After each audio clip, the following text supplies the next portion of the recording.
Syederalun, seluruh objek wisata di Biren, mulai dari Samalanga sampai Gandapura, ditutup untuk kunjungan wisata. Penutupan dilakukan dengan menempatkan puluhan personil Polres Biren, penempelan pengumuman di ruas jalan masuk ke objek wisata, maupun dengan pengeras suara. Penutupan dilakukan sejak pukul 8 sampai sore, Sabtu 15 Mei hingga Minggu 16 Mei sore. Penutupan objek wisata Ujung Blang dan Kuala Raja, Kuala Biren dilakukan dengan menempatkan sejumlah anggota Polsek Kota Juang di ruas jalan masuk ke Ujung Blang. Dua ruas jalan masuk tersebut dijaga anggota Polsek Kota Juang.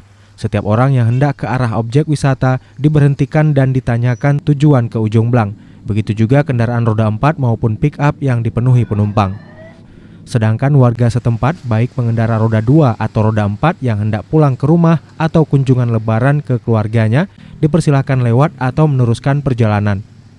Kapolres Biren AKBP Taufik Hidayat SHSIK MSI melalui Kabak Ops Polres Biren Kompol Yasir SEMM mengatakan, penutupan seluruh objek wisata di Biren sebagai langkah antisipasi penyebaran COVID-19 yang semakin meluas di Biren. Dari Biren, Yusmandin Idris, Serambi On TV.